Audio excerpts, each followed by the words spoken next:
We spend so much time trying to be everything for everybody. We wear masks, we juggle roles, we carry the weight of other people's expectations. But let me ask you something. When was the last time you looked in the mirror and said, I love you? Not for what you've done, not for what you're trying to do, but just for being you. Loving yourself isn't about arrogance or selfishness. It's about knowing deep down that you are worthy, that you matter. Because if you don't believe in your worth, who else will? It starts with you. You can't pour from an empty cup, and you can't give your best to anyone else if you're not taking care of yourself first. Some of us are so good at cheering others on, we forget to cheer for ourselves. We celebrate everyone else's victories, but what about your own? You survived things that were meant to break you. You've climbed mountains no one else even saw. That deserves recognition. That deserves love. Now, don't get it twisted. Loving yourself doesn't mean you're perfect. It doesn't mean you won't make mistakes. But it does mean forgiving yourself for those mistakes. It means letting go of the things you can't change and focusing on the things you can. You've got to look at yourself the way a parent looks at their child, with patience, kindness, and belief. And don't let this world convince you that loving yourself is some kind of weakness. No, loving yourself is power. It's strength. It's the foundation that keeps you steady when the storms come, and they will come. Life isn't easy, but when you know who you are and you love that person, nothing can shake you. So do the work. Spend time with yourself. Learn what makes you happy, what brings you peace. Celebrate your quirks, your imperfections. They're what make you unique. Because when you love yourself, you set the standard for how the world will love you back. Life has a way of keeping us busy, doesn't it? We wake up every day, jump into the hustle, and before you know it, we're consumed by everything and everyone around us. We're chasing goals, handling responsibilities, trying to be there for our friends, our coworkers.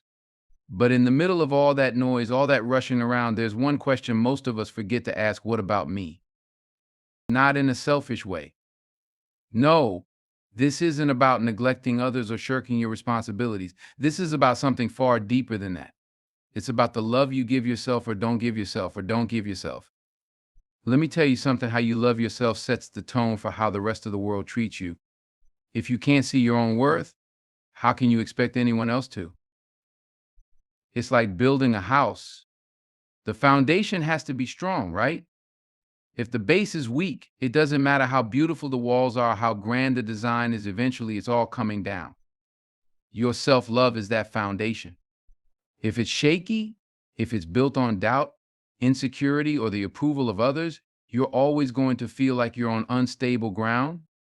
But when you take the time to pour into yourself, to nurture your spirit, to truly love who you are, you become unshakable. Let me take you back to something we all experience: those moments when the world tells us we're not enough. You've been there. I've been there.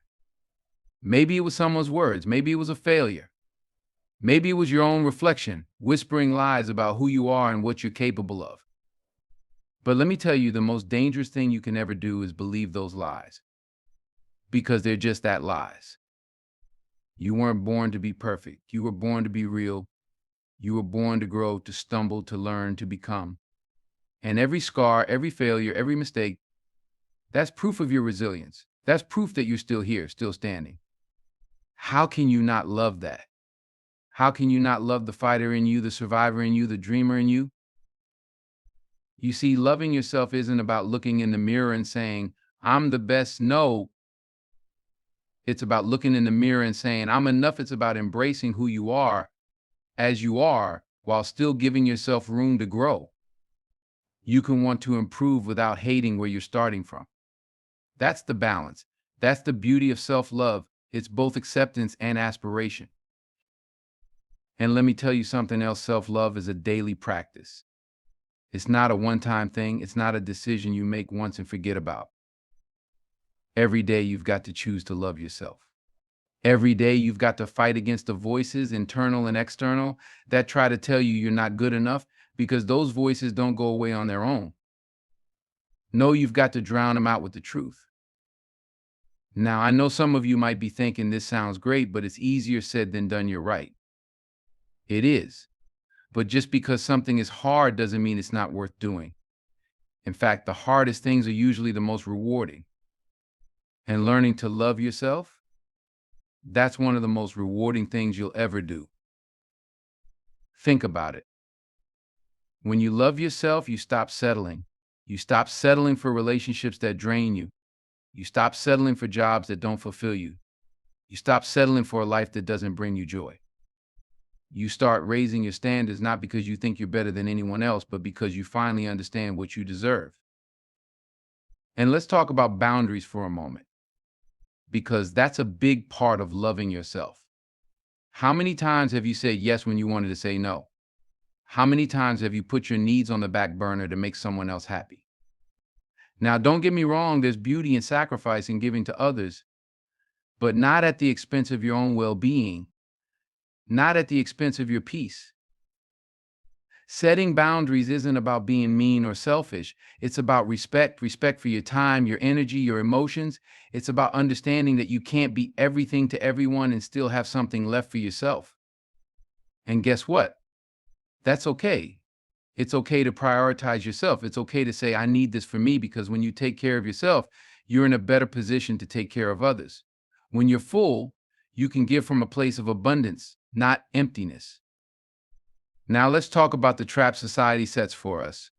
We live in a world that profits from our insecurities. The beauty industry, the fashion industry, social media, they all make money by convincing us we're not enough.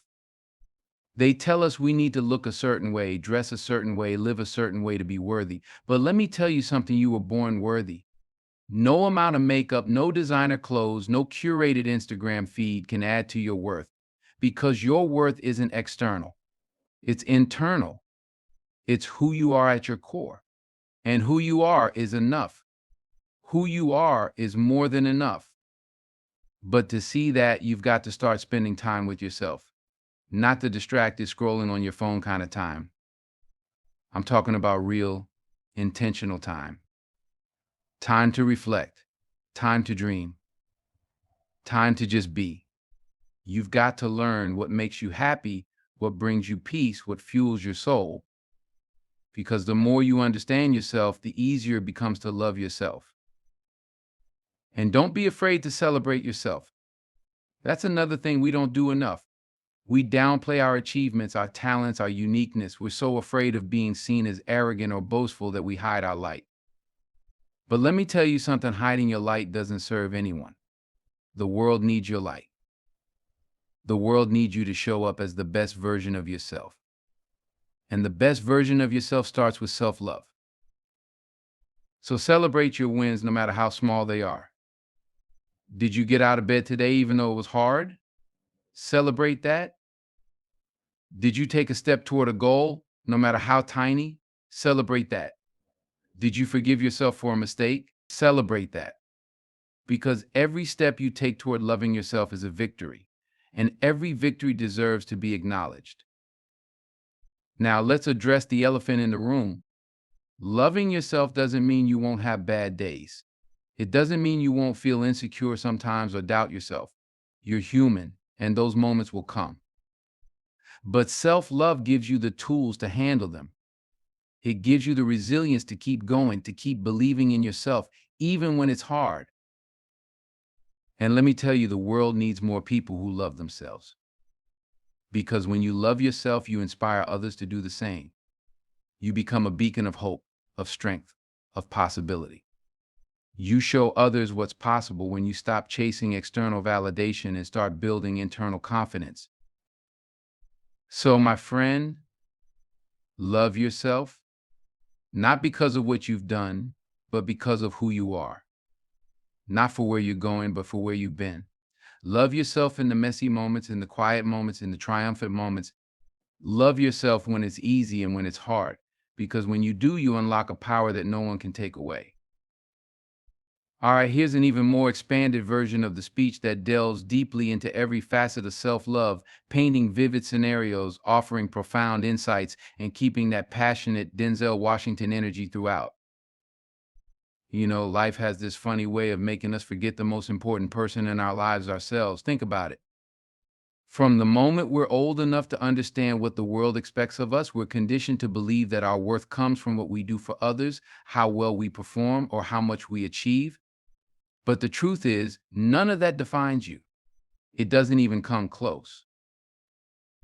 We grow up learning how to love everyone else. We're taught how to be a good friend, a good friend, a good sibling, a good parent, a good partner. And those things are important, don't get me wrong. But somewhere along the way, we forget to learn how to love ourselves. And that's a tragedy, because self-love is the foundation of everything. Without it, nothing else in your life will ever feel quite right. Now, loving yourself is not a luxury, it's a necessity. It's not something you do when you have time, it's something you prioritize, just like you would your career, your family, your goals. Because here's the thing, if you don't take care of you, if you don't cherish you, if you don't nurture you, nobody else will. But let me be real with you, loving yourself isn't easy. It's not something that comes naturally to most of us. It's work, it's a journey. And like any journey, it's going to have its ups and downs. Some days you're going to look in the mirror and feel unstoppable. Other days you're going to struggle to see the good in yourself. And that's okay, that's part of the process. Let's talk about where it all begins. It starts with acceptance. You've got to accept yourself, flaws and all. We live in a world that constantly tells us we need to be more successful, more attractive, more likable, more everything. But what if I told you that you are already enough? Right here, right now, just as you are.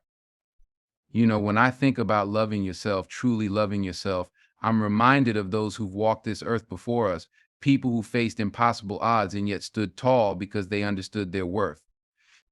They didn't wait for someone else to define them, they defined themselves. Take Harriet Tubman, she wasn't waiting for the world to validate her. She knew she was born for something bigger. She loved herself enough to risk it all, not just to free herself, but to lead hundreds of others to freedom. Can you imagine the strength that takes? The belief in her own value? That's what self-love is. It's knowing deep in your soul that you're worth every step of the fight. And think about Frederick Douglass. He was born enslaved, told his whole life that he was less than human. But he said, no, I will learn. I will grow. I will grow. I will speak. He taught himself to read and write when society said he couldn't. That wasn't arrogance, that was love. Love for his mind. Love for his potential. He didn't wait for permission. He gave himself the license to be extraordinary. Then there's Eleanor Roosevelt. She didn't let fear hold her back. She used her voice when people said she didn't have a place in the conversation. She once said, no one can make you feel inferior without your consent. That's someone who loved herself enough to protect her peace, enough to stand in her own power. Loving yourself isn't about vanity. It's about survival. It's about thriving.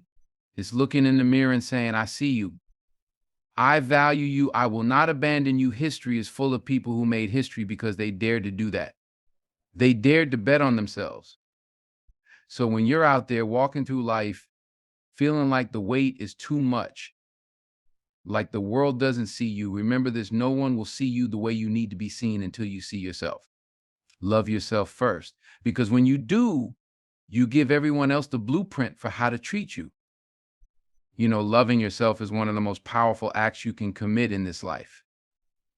And it's not always easy. Society, people, expectations, they all try to tell you who you are and what you're worth. But here's the truth, you have to define your worth for yourself. You have to love yourself more than anyone else, not because you're selfish, but because you cannot pour from an empty cup. You cannot give your best to others until you've first given it to yourself. Let me tell you something. The world doesn't give you permission to love yourself. The world will sometimes tell you to play small, to stay humble, to put others first. And while humility and generosity are virtues, they should never come at the expense of your self-worth. History is full of people who changed the world because they refused to accept less than they deserved. They loved themselves first, and that self-love gave them the courage to stand tall and change the course of history. Take Harriet Tubman.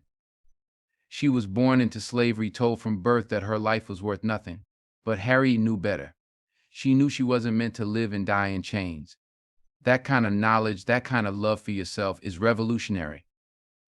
It's dangerous to the status quo. Harriet escaped to freedom, but she didn't stop there. She went back time and time again to lead others to freedom. That wasn't just bravery, it was self love. Harriet didn't believe the lies the world told her about her value. She saw herself as a leader, as someone who deserved freedom, and she acted on it. Now think about Frederick Douglass. Here was a man born into bondage, a man told by society that he was nothing more than property. But Douglass refused to accept that narrative. He taught himself to read and write. Do you know what kind of love it takes to invest in yourself when the world tells you you're not worth it? It's not just determination, it's self-love. Douglass loved himself enough to say, I am more than what they say I am. He loved himself enough to fight for his dignity, and in doing so inspired millions of others to fight for theirs. And let's not forget Eleanor Roosevelt.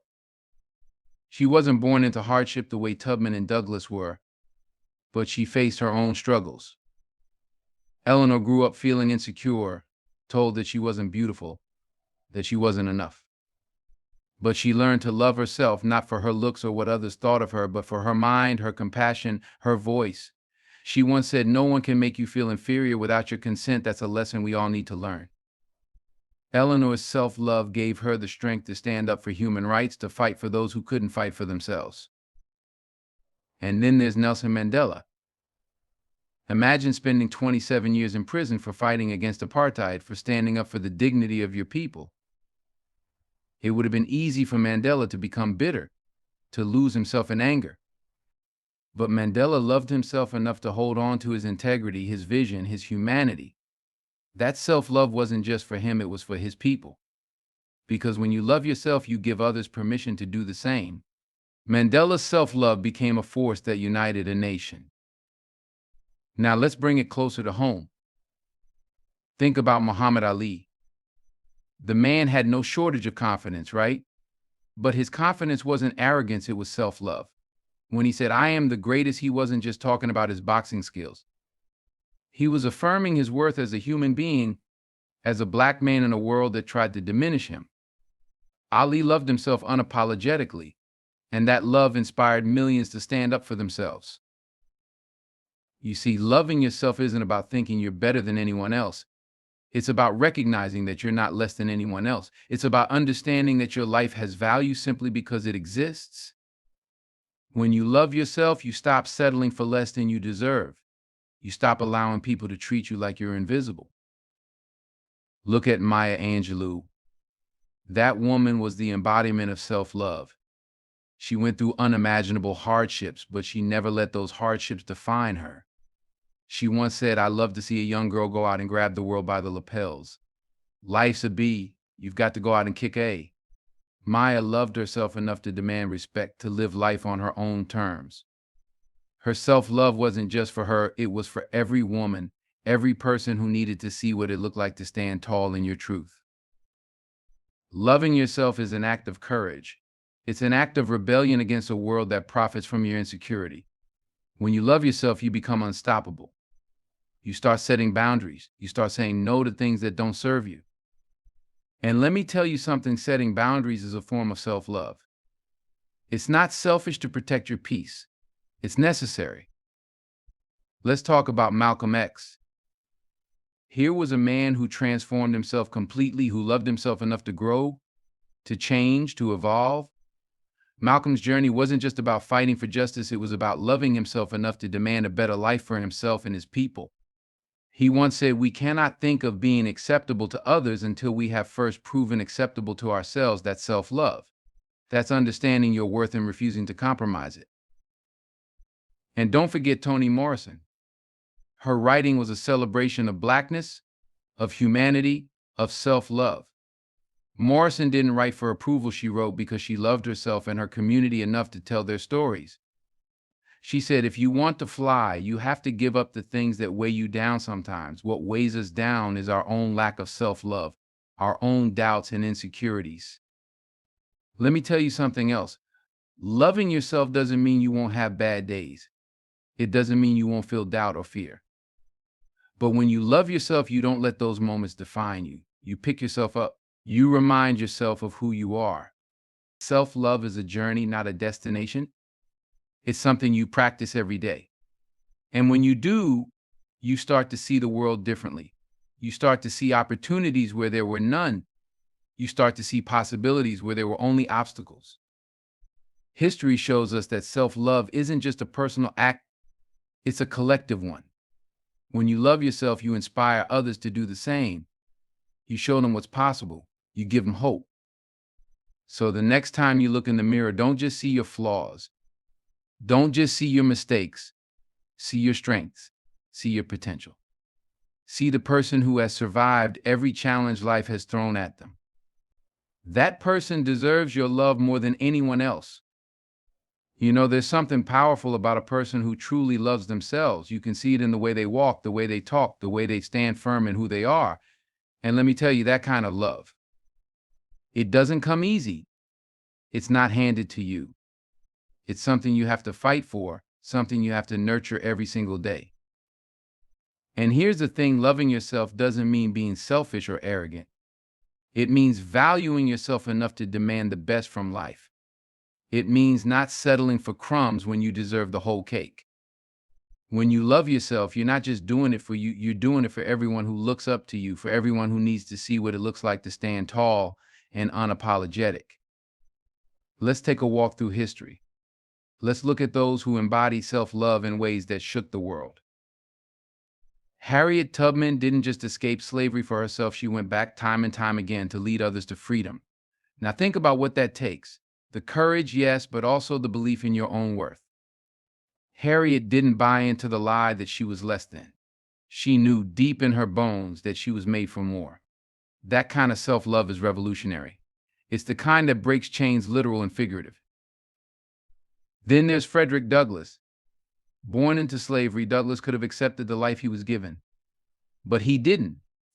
He taught himself to read and write. Not because anyone told him to, but because he loved himself enough to invest in his mind. Think about that. He loved himself enough to defy the odds, to fight for his humanity, and in doing so, he showed others their own potential. That's what self-love does, it multiplies. Now, let me tell you about Sojourner Truth. This woman wasn't just a preacher and an abolitionist, she was a force of nature. Sojourner loved herself enough to speak her truth, even when the world wasn't ready to hear it. She famously said, "Ain't I a woman?"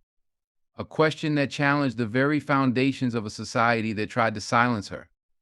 She loved herself enough to demand a place at the table, not just for herself, but for all women. And what about Eleanor Roosevelt? She grew up in a world that told her she wasn't enough, not pretty enough, not smart enough, not good enough. But Eleanor didn't let those voices define her. She found her voice and she used it to fight for human rights, for dignity, for justice. That kind of self-love isn't loud or flashy, it's quiet and steady. It's the kind that changes the world one step at a time. Let's cross the ocean for a moment and talk about Nelson Mandela. Imagine spending 27 years in prison, stripped of your freedom, your family, your future. Most people would have been broken by that. But Mandela? He loved himself enough to hold on to his humanity, his dignity, his hope. When he walked out of that prison, he didn't walk out with bitterness, he walked out with a vision for a South Africa that was free and fair for everyone. That's the power of self-love. It doesn't just heal you, it heals the world. Now let's look at a different kind of fight, the fight in the ring. Muhammad Ali was more than a boxer, he was a poet, a philosopher, a man who loved himself so fiercely that it inspired millions. When Ali said, "I am the greatest," he wasn't bragging, he was affirming his worth in a world that tried to diminish him. He loved himself enough to stand up for his beliefs, even when it cost him everything. And then there's Maya Angelou. Maya went through hardships that would have broken most people. But she didn't just survive, she thrived. She wrote, she spoke, she inspired. She once said, "I've learned that people will forget what you said, people will forget what you did, but people will never forget how you made them feel." Maya loved herself enough to live authentically, to pour her soul into her work, to leave a legacy that will outlive us all. But self-love isn't just about the big dramatic moments. It's in the small everyday choices we make. It's in the way we talk to ourselves, the way we treat our bodies, the way we set boundaries. Think about the women's suffrage movement. Those women loved themselves enough to say, we deserve a voice. We deserve a vote. They faced ridicule, violence, imprisonment, but they didn't stop. That kind of love isn't just for yourself, it's for the generations that come after you. Or look at Gandhi. His self-love wasn't about ego, it was about principle. He once said, be the change you wish to see in the world. That change starts with how you see yourself, how you value yourself. Gandhi loved himself enough to live simply, to stand for peace, to inspire millions to believe in their own power. Now, let's talk about what self-love looks like today. It's in the single parent working 2 jobs to give their kids a better life. It's in the student who stays up late to finish their degree, even when the odds are stacked against them. It's in the artist who pours their heart into their work, even when no one else understands it. Self-love isn't always glamorous. Sometimes it's messy. Sometimes it's hard. But it's always worth it. And here's the thing, self-love is contagious. When you love yourself, you inspire others to do the same. You show them what's possible. Let me tell you about Oprah Winfrey. Oprah grew up in poverty, facing unimaginable challenges. But she loved herself enough to believe she was destined for more. She built an empire, not just for herself, but for everyone who needed to see what it looked like to rise above your circumstances. Or think about Malala Yousafzai. Shot for daring to go to school, Malala could have stayed silent. But she loved herself enough to keep fighting, to keep speaking out for girls' education. Her self-love is a beacon for millions around the world. And what about you? What does self-love look like in your life? Maybe it's saying no to that toxic relationship. Maybe it's taking a leap of faith and following your dreams. Maybe it's simply looking in the mirror and saying, I see you, I love you, I've got your back. You see, the world will try to tell you who you are. It'll try to box you in to make you feel small. But when you love yourself, truly love yourself, you break out of that box. You stand tall. You claim your space. Loving yourself isn't just about feeling good. It's about knowing your worth. It's about setting boundaries. It's about walking away from anything that doesn't serve you. Look at the civil rights movement. Those leaders loved themselves and their people enough to say, enough is enough. They marched, they protested, they fought for justice. That kind of love isn't easy, but it's necessary. So when you think about loving yourself, don't just think about bubble baths and affirmations, though those are great. Think about what it means to honor yourself, to respect yourself, to stand up for yourself. Because here's the truth, no one else is going to do it for you. The world doesn't hand out self-love on a silver platter. You have to cultivate it. You have to fight for it. And when you do, something amazing happens. You start to see yourself differently. You start to see the world differently. You realize that you're not here to just survive, you're here to thrive. So love yourself. Love yourself fiercely, unapologetically, completely. Because when you do, you don't just change your life, you change the world. Now, let me leave you with this. Loving yourself isn't just a one-time choice, it's a daily practice. It's about waking up every morning and deciding that you are worthy of love, of respect, of success, and of joy. It's about showing up for yourself, even when the world feels heavy, even when the voices of doubt try to creep in. You are your own greatest investment, your own strongest ally, your own most important advocate. And when you learn to love yourself more than anyone else, you unlock a power that cannot be contained. You become unstoppable. You begin to walk through life not seeking validation, but radiating it from within. Remember this, the world can only see you the way you see yourself. So see yourself as strong. See yourself as deserving. See yourself as enough because you are. History proves it, and your future depends on it. Love yourself, not just today, but every single day. Because when you do, you don't just change your life, you change the lives of everyone around you. You become a living, breathing example of what's possible. You become history in the making. So stand tall, love yourself, and let that love light the way.